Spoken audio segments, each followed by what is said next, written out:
Welcome to Romeo Study Zone. Hello dear students, आपका अपने YouTube channel Romeo study zone बहुत बहुत स्वागत है। आज हम एक नई सीरीज़ चालू करने जा रहे हैं जिसका नाम है साइकोलॉजी यानी मनोविज्ञान।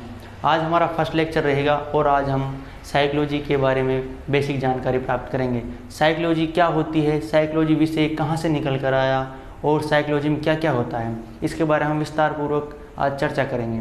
तो आज हमारे फर्स्ट लेक्चर का गोल रहेगा साइकोलॉजी क्या है, यानी कि साइकोलॉजी क्या है, साइकोलॉजी का जो अर्थ होता है वो क्या होता है, साइकोलॉजी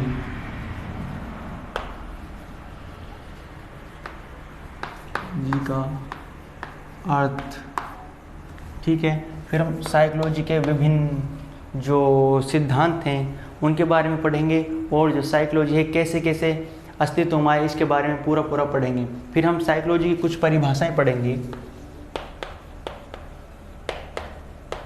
जो विभिन्न मनोवैज्ञानिक हैं उन्होंने साइकोलॉजी की विभिन्न परिभाषाएं बताई गई हैं, उनके बारे में हम आज विस्तार पूर्वक पढ़ेंगे। तो सबसे पहले देख लेते हैं साइकोलॉजी क्या है। साइकोलॉजी एक ऐसा विषय है जिसमें हम किसी व्यक्ति के व्यवहार का अध्ययन करते हैं, यानी कि जो साइकोलॉजी है, सबसे पहले देख लेते हैं साइकोलॉजी शब्द है, इसका अर्थ क्या होता है। साइकोलॉजी शब्द है जो उसका अर्थ होता है मनोविज्ञान, ठीक है। साइकोलॉजी शब्द का अर्थ क्या होता है, मनोविज्ञान। मनोविज्ञान, साइकोलॉजी शब्द का अर्थ होता है मनोविज्ञान। अब साइकोलॉजी शब्द है वो कैसे कैसे बना। साइकोलॉजी शब्द है जो वो ग्रीक या फिर लैटिन भाषा के कह सकते हैं हम, एक साइकी प्लस में लोगस शब्द से बना हुआ है, यानी कि साइकोलॉजी है जो वो अपने किस भाषा के शब्द से बना है, वो है ग्रीक भाषा के साइकोलॉजी। कौन से शब्द से बना है, साइकी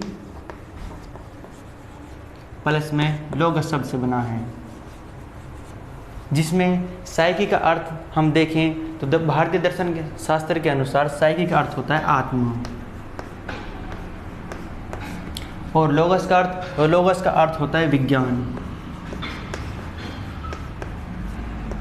अर्थात हम देखते हैं कि साइकोलॉजी एक ऐसा विषय है जिसमें आत्मा का अध्ययन किया जाता है, यानी साइकोलॉजी एक ऐसा विषय के रूप में विकसित हुआ जिसमें आत्मा का अध्ययन किया जाता था। परंतु वर्तमान में फिलहाल हम देखते हैं तो साइकोलॉजी है वो व्यवहार का विज्ञान बनकर हमारे सामने आया है और उसका धीरे धीरे विकास हो रहा है।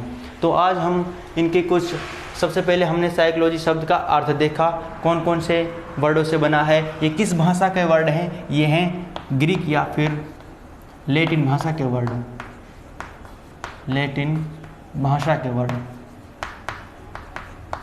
अब आपसे क्वेश्चन किया जा सकता है कि साइकोलॉजी शब्द किस भाषा से निकला है, तो वो निकला है अपने ग्रीक या फिर लैटिन भाषा के शब्दों से, जिसमें साइकी का अर्थ होता है आत्मा और लोगस का अर्थ होता है विज्ञान, ठीक है।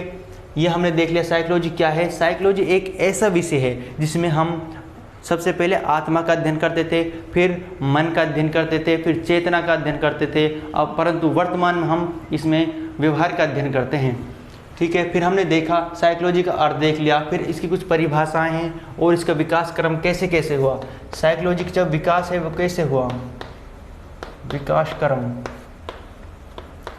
तो आज हम इन्हीं के बारे में विस्तार पूर्वक पढ़ेंगे। सबसे पहले हम देख लेते हैं साइकोलॉजी जो अपना विषय के रूप में विकसित कैसे हुआ और कैसे कैसे हमारे सामने आया। सबसे पहले नोट डालकर हम एक बात लिखेंगे कि साइकोलॉजी शब्द सर्वप्रथम किसने दिया था। जो साइकोलॉजी है शब्द किसने दिया और कब दिया था। जो साइकोलॉजी शब्द है वो एक हमारे मनोवैज्ञानिक हुए हैं रुडोल्फ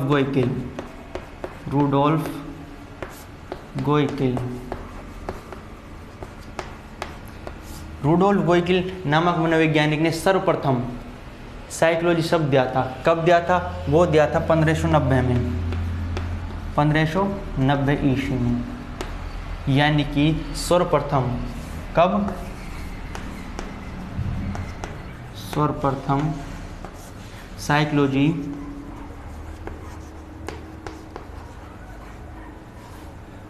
शब्द का प्रयोग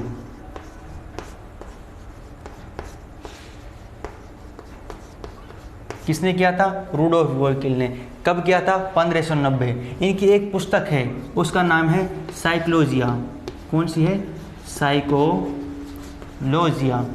इसी पुस्तक में इन्होंने इस साइकोलॉजी शब्द का प्रयोग किया था। ये क्या है? इसकी एक बुक है, रूडोल्फ वोल्किल की एक बुक है साइकोलॉजिया। उसी में रूडोल्फ वोल्किल ने साइकोलॉजिया या फिर हम बोल सकते हैं साइकोलॉजी शब्द का अर्थ बताया था।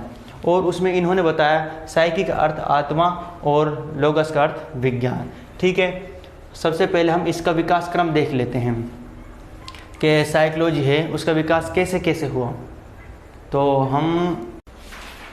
तो अब हम देखेंगे साइकोलॉजी का विकास क्रम। साइकोलॉजी का विकास कैसे कैसे हुआ। ये बात है लगभग 1600 ईस्वी की है। एक मनोवैज्ञानिक हुए हैं अपने अरस्तु, उन्होंने सबसे पहले साइकोलॉजी शब्द है और साइकोलॉजी है जो विषय के रूप में उन्होंने ही विकसित किया था। तो हम देखेंगे सबसे पहले साइकोलॉजी का विकास आत्मा के विषय के रूप में हुआ था। आत्मा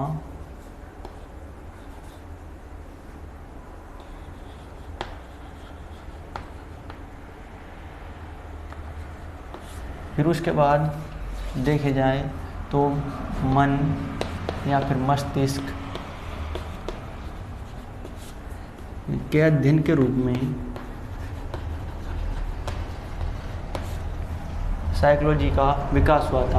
अब तीसरी बात देखें तो चेतना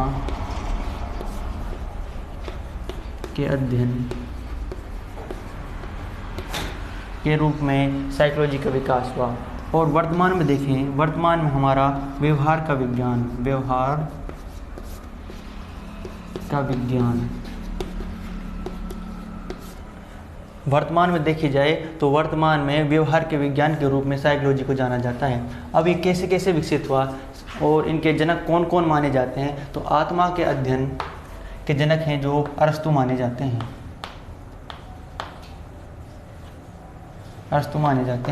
मन या मस्तिष्क के विज्ञान को कौन लेकर आए थे? तो मन या मस्तिष्क के विज्ञान को पोम्पोलोजी नामक मनोवैज्ञानिक लेकर आए थे।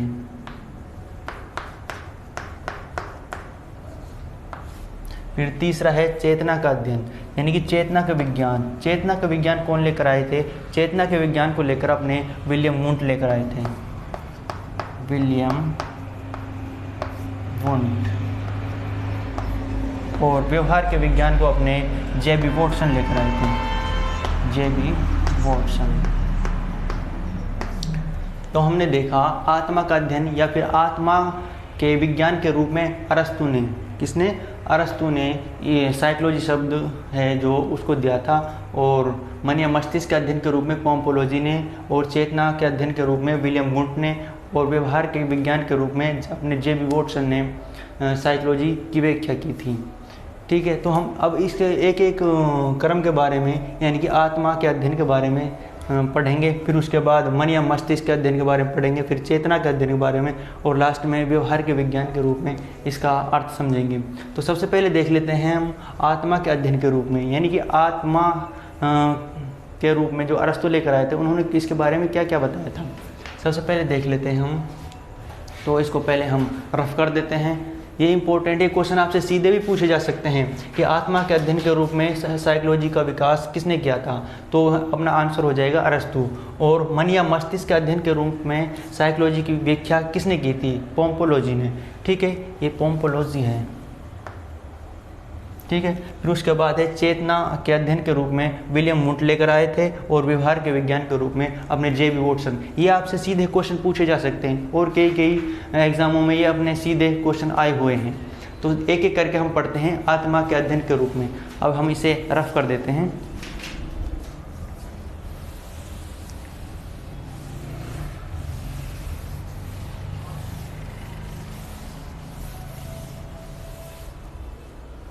हाँ, तो हम देख रहे थे आत्मा के अध्ययन या फिर आत्मा के विज्ञान के रूप में कौन लेकर आए थे? वो लेकर आए थे अपने अरस्तु ने। यानी कि जो अपने साइकोलॉजी है उसका विकास कैसे हुआ। सर्वप्रथम इन्होंने बताया कि एक हमारे यहाँ भारत में एक दर्शन शास्त्र नामक विषय चलता था। दर्शन शास्त्र क्या होता है? दर्शन शास्त्र सबसे पहले हम देख लेते हैं दर्शन शास्त्र क्या होता है। दर्शन शास्त्र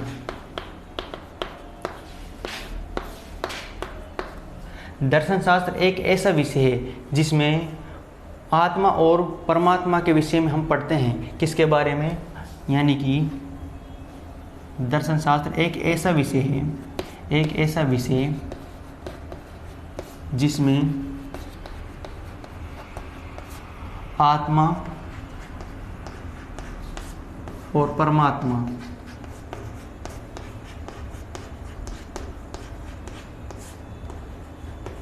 के बारे में पढ़ते हैं।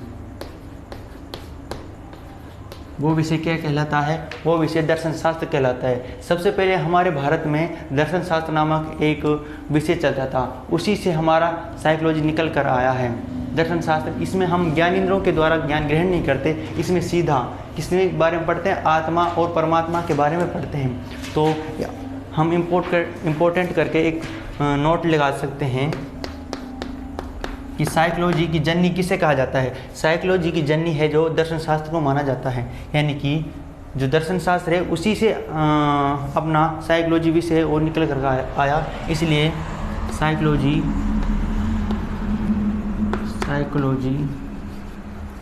की जननी किसे माना जाता है? दर्शन शास्त्र को।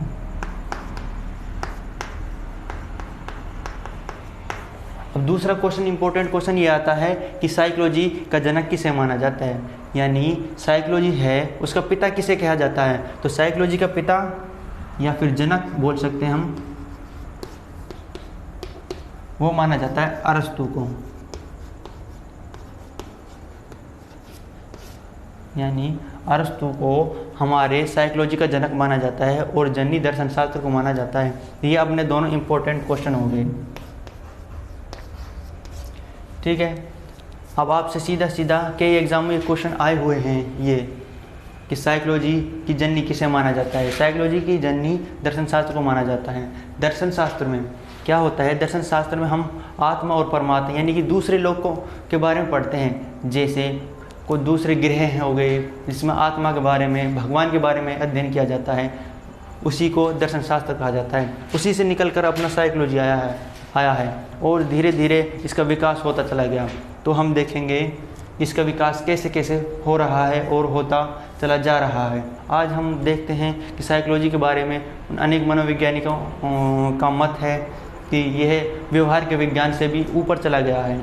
ठीक है, तो हम देखते हैं आत्मा के अध्ययन के रूप में कैसे कैसे इसका आत्मा का विज्ञान कौन लेकर आए थे? आत्मा के विज्ञान को अरस्तु लेकर आए थे। इसके कुछ सहयोगियों के नाम हैं जो कभी कभी एग्जामों में पूछ ले जाते हैं। तो इनके सहयोगी थे अपने रुडोल्फ गोइकिल,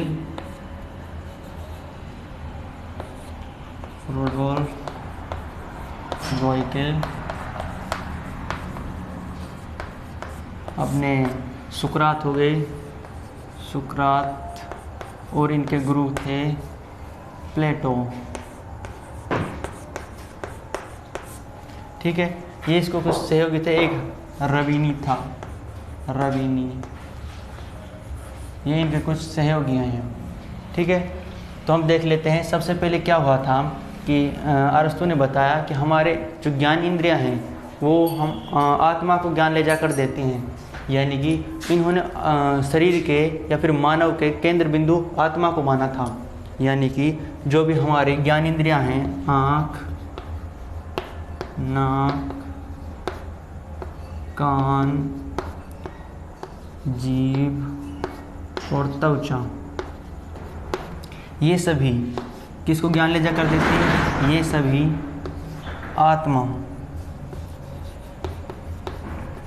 आत्मा को ज्ञान ले जाकर देती हैं। इनका मानना था, अरस्तु का मानना था कि हमारे जो मानव का केंद्र बिंदु होता है वो होता है आत्मा।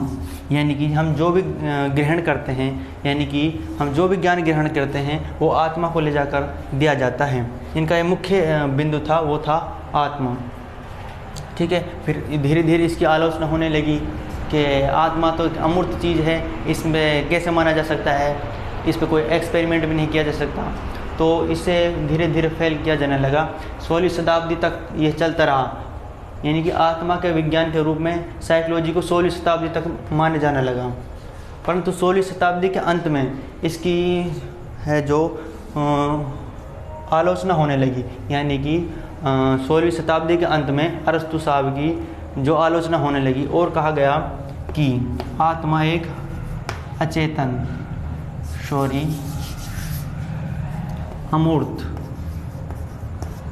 अमूर्त विषय है। क्या है? एक आत्मा है जो अमूर्त विषय है, उस पर कोई एक्सपेरिमेंट नहीं किया जा सकता, यानी कि प्रयोग नहीं किए जा सकते, प्रयोग नहीं। तो इसकी इस थ्योरी को फेल कर दिया गया, यानी कि अरस्तु साहब की जो थ्योरी थी कि जो भी आँख नाक कान जीभ त्वचा है वो आत्मा को ज्ञान ले जाकर देती है, परंतु इस पर कोई एक्सपेरिमेंट नहीं किए जा रहे थे। ये क्योंकि ये अमूर्त विषय था और इस पर कोई प्रयोग नहीं किए जा रहे थे। इसी कारण से आत्मा के विकास के रूप में, यानी कि आत्मा के विज्ञान के रूप में जो अरस्तु साहब की थ्योरी थी, इसे फेल कर दिया गया। उसके बाद मन या मस्तिष्क का विज्ञान अपने पोम्पोलोजी लेकर आए थे। अब हम मन या मस्तिष्क के विज्ञान के बारे में पढ़ेंगे। ठीक है, तो हम इसे तो अब हम देखेंगे मन या मस्तिष्क का विज्ञान। मन या मस्तिष्क का विज्ञान कौन लेकर आए थे? मन या मस्तिष्क के विज्ञान को अपने पोम्पोलोजी लेकर आए थे, पोम्पोलोजी लेकर आए थे। यानी कि मन या मस्तिष्क के विज्ञान के रूप में साइकोलॉजी की व्याख्या किसने की थी? पोम्पोलोजी ने की थी। इसके कुछ सहयोगी हैं, उनके हम नाम देख लेते हैं। सबसे पहले कौन था? रिचेरी, थॉमस रीड और अपने पेस्टालॉजी। ये इनके कुछ प्रमुख सहयोगी थे जिन्होंने साइकोलॉजी की व्याख्या मन या मस्तिष्क के विज्ञान के रूप में व्याख्या की थी। अब क्वेश्चन आपसे सीधे ये पूछा जा सकता है कि मन या मस्तिष्क के विज्ञान के रूप में साइकोलॉजी की व्याख्या किसने की थी? तो वो की थी पोम्पोलोजी ने। और उनके कुछ सहयोगी कौन कौन थे? रिचेरी, थॉमस रीड और पेस्टालॉजी थे। ठीक है, तो हमने देखा था कि आत्मा के विज्ञान के रूप में सर्वप्रथम लेकर कौन आए थे?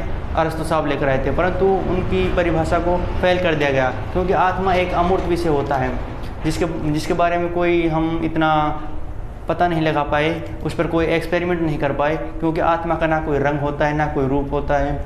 इसी कारण इनका मानना था कि जो हमारी ज्ञानेंद्रियाँ हैं, आँख नाक कान जीभ त्वचा, आँख नाक कान जीभ और त्वचा, ये हमारे मन या मस्तिष्क, यानी कि मस्तिष्क को जो भी हम ज्ञान ग्रहण करते हैं वो हमारे मस्तिष्क को ले जाकर देते हैं। ये कब किया था इन्होंने? ये किया था इन्होंने 17वीं शताब्दी में, क्योंकि 16वीं शताब्दी में अपने अरस्तु साहब आत्मा के विज्ञान को लेकर आए थे और 16वीं शताब्दी के अंत में उनकी इस थ्योरी को फेल कर दिया गए थे। और फिर 17वीं शताब्दी के शुरू में पेस्टालॉजी साहब आए और उन्होंने साइकोलॉजी की व्याख्या मन या मस्तिष्क के विज्ञान के रूप में कर दी गई थी। ठीक है, इन्होंने बताया, इनका मानना था कि साइकोलॉजी है जो दो शब्दों से बना है, साइकी प्लस में लॉजी। साइकी का अर्थ इन्होंने साइकी का अर्थ माना मस्तिष्क। क्या माना? मस्तिष्क। और लॉगी का अर्थ होता है अध्ययन। अर्थात पेस्टालॉजी तथा उनके सहयोगियों का मानना था कि साइकोलॉजी है वो क्या है? वो है एक ऐसा विषय है जिसमें हम ज्ञानेंद्रियों के द्वारा ज्ञान को ग्रहण करते हैं और वो ज्ञान मस्तिष्क को ले जाकर दिया जाता है। यानी कि इनको मानना था कि जो ये साइकोलॉजी है वो एक विज्ञान का विषय है, विज्ञान का विषय और मस्तिष्क का विज्ञान है। किसका विज्ञान है? मस्तिष्क का विज्ञान है। इसी के बारे में हम देखते हैं कि इनकी थ्योरी को भी फेल कर दिया गया था। जैसे जैसे साइकोलॉजी का विकास होता गया, ये पुरानी थ्योरी हैं इनको फेल कर दिया जाने लगा, क्योंकि हम देखते हैं कि मन या मस्तिष्क ये भी प्रत्येक व्यक्ति का अलग अलग होता है और इस पर भी कोई एक्सपेरिमेंट नहीं किया जा सकते। इसलिए इस थ्योरी को भी हम देखते हैं कि धीरे धीरे फेल कर दिया गया और 17वीं शताब्दी के अंत तक इस थ्योरी को भी फेल कर दिया गया। फिर इसके बाद एक नई थ्योरी निकल कर आई, चेतना का विज्ञान। चेतना के विज्ञान के रूप में, जिसे विलियम वुंट लेकर आए थे। वहाँ से साइकोलॉजी का धीरे धीरे आधुनिक विकास होने लगा और इसीलिए आधुनिक विकास का जनक विलियम वुंट को माना जाता है। कई पुस्तकों में देखा जाता है कि विलियम जेम्स को भी माना जाता है, क्योंकि विलियम वुंट और विलियम जेम्स से दोनों सहयोगी थे, यानी कि एक दूसरे के सहयोगी थे। यानी कि चेतना के विज्ञान के रूप में विलियम वुंट लेकर आए थे, परंतु उसका सहयोग विलियम जेम्स ने किया था। जो विलियम जेम्स थे ये एक अमेरिका के मनोवैज्ञानिक थे और विलियम वुंट थे ये एक जर्मनी के मनोवैज्ञानिक थे। तो हम इसके बाद हम देखेंगे चेतना के विज्ञान के रूप में साइकोलॉजी का विकास किस किस तरह हुआ। तो हम इसका रफ कर देते हैं। हमने इसमें देखा कि मन या मस्तिष्क का विज्ञान कौन लेकर आए थे? पोम्पोलॉजी। कौन लेकर आए थे? पोम्पोलॉजी। तो इम्पोर्टेंट क्वेश्चन हो जाता है कि हमारा कि मन या मस्तिष्क के विकास के रूप में या फिर मन या मस्तिष्क के विज्ञान के रूप में साइकोलॉजी की व्याख्या किसने की थी? पोम्पोलॉजी ने। और उसके सहयोगी कौन थे? उनके सहयोगी थे रिचेरी, थॉमस रीड और पेस्टालोजी। इनका मानना था कि हमारे जो आँख है, नाक है, जीभ है, त्वचा है, यानी हमारी जो ज्ञान इंद्रियाँ हैं वो किसे ज्ञान ले जा कर देती हैं? वो ले जा कर देती हैं मस्तिष्क को। यानी कि इनका मानना था कि हमारे जो केंद्र बिंदु है, यानी कि व्यक्ति को समझने से पहले हम उसके केंद्र बिंदु यानी कि मस्तिष्क को समझना अति आवश्यक है। इसी कारण ये सबका मानना था कि मस्तिष्क की अहम भूमिका होती है। किसी भी व्यक्ति को समझने के लिए सबसे अहम भूमिका इन्होंने माना था मस्तिष्क की होती है। इसके बाद 17वीं शताब्दी के अंत में इसे फेल कर दिया गया था, क्योंकि मस्तिष्क में वही कमियाँ थी जो आत्मा में कमियाँ थी। यह भी एक अमूर्त विषय है। कैसा है? अमूर्त विषय है। फेल कर दिया गया था इसे भी। क्यों कर दिया गया? क्योंकि मस्तिष्क क्या है? एक अमूर्त है। क्या है? अमूर्त है। इस पर भी एक्सपेरिमेंट नहीं किए जा सकते, प्रयोग नहीं किए जा सकते और इसका भी देखा नहीं जा सकता और इस पर कोई एक्सपेरिमेंट नहीं किया जाता। इसका कोई रंग रूप नहीं होता। और हमारे एक मनोवैज्ञानिक हुए हैं जिन्होंने मन के भी यानी कि मस्तिष्क के भी 3 प्रकार बता दिए।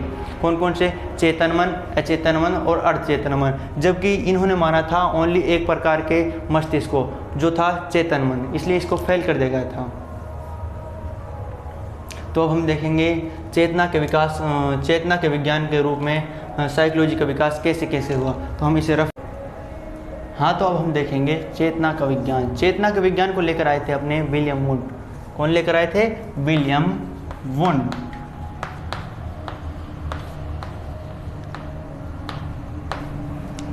हमने देखा शुरू में देखा, यानी कि सर्वप्रथम हमने देखा कि मनोविज्ञान है जो उसका विकास हुआ था, उसका विकास क्रम में हमने देखा। सबसे पहले हमने देखा आत्मा के विज्ञान के रूप में अरस्तु साहब ने साइकोलॉजी को डिफाइन किया था। उसके बाद हमने देखा मन या मस्तिष्क का विज्ञान। मन या मस्तिष्क के विज्ञान को पोम्पोलॉजी लेकर आए थे। अब हम देख रहे हैं चेतना का विज्ञान। चेतना का विज्ञान के रूप में विलियम वुंट लेकर आए थे। इनके कुछ सहयोगी थे, हम उन सहयोगियों के नाम देख लेते हैं।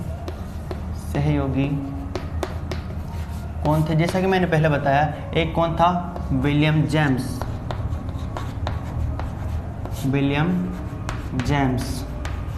दूसरे कौन थे? सेली। तीसरे कौन थे? टिचनर। ये इनके कुछ प्रमुख सहयोगी थे, यानी कि जिन्होंने चेतना के विज्ञान के रूप में इनका सहयोग किया। वो कौन कौन थे? विलियम जेम्स, विलियम सेली और टिचनर साहब थे। इन तीनों ने इनका सहयोग किया और इन्होंने बताया। सबसे पहले हम देख लेते हैं चेतना होता क्या है, यानी कि जो चेतना है वो होता क्या है। चेतना को इंग्लिश में कहते हैं कॉन्शियसनेस। क्या बोलते हैं? कॉन्शियसनेस। यानी कॉन्शियसनेस होती क्या है, यानी कि चेतना होती क्या है। जब भी हम किसी व्यक्ति या वस्तु का नाम लेते हैं तो हमारे मस्तिष्क के अंदर उसकी इमेज बन जाती है। वही क्या कहलाती है? चेतना कहलाती है। यानी कि हमारे सामने कोई नाम ले, जैसे हाथी का नाम लेते हैं हम, तो हमारे मस्तिष्क के अंदर एक प्रतिमा बन जाती है कि हाथी होता है, वो शरीर से बहुत तगड़ा होता है, यानी कि उसके कान बड़े बड़े होते हैं, तो इसी को हम क्या बोलते हैं, चेतना बोलते हैं। क्या बोलते हैं, चेतना बोलते हैं। तो चेतना के विज्ञान के रूप में विलियम वुंट लेकर आए थे। इन्होंने बताया था कि हम जो भी ज्ञान ग्रहण करते हैं वो किससे करते हैं, वो हम करते हैं अपनी चेतना के रूप में। यानी कि हम मान के चलो सो रहे हैं, हम सो रहे हैं और हमारे ऊपर कोई छिपकली गिर जाती है, हमारे शरीर के ऊपर कोई छिपकली गिर जाती है, तो हम उसको एक महसूस करते हैं। यानी कि हमारे जो दिमाग है, यानी मस्तिष्क है, उसमें एक प्रतिमा सी बन जाती है कि क्या गिरा हुआ है हमारे शरीर पर, और हम देखते हैं उसके पैर थे और आकार में छोटी थी, हम वो छिपकली होगी। इसी को क्या बोलते हैं, चेतना बोलते हैं। क्या बोलते हैं, चेतना बोलते हैं। इन्होंने विज्ञान है यानी कि मनोविज्ञान है, उसे एक प्रयोगशाला खोली। उसे मान चलो ये क्या है, प्रयोगशाला है। क्या है, प्रयोगशाला है। यानी कि चेतना का प्रयोग, चेतना पर प्रयोग करने के लिए इन्होंने लिप्जिंग नगर, कहाँ, लिप्जिंग नगर,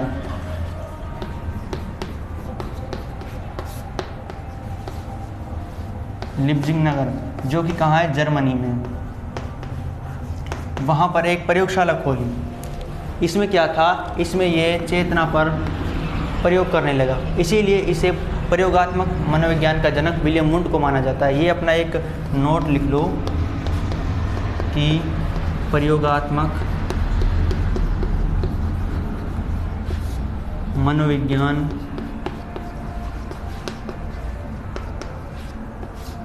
के जनक कौन हो गए, विलियम वुंट।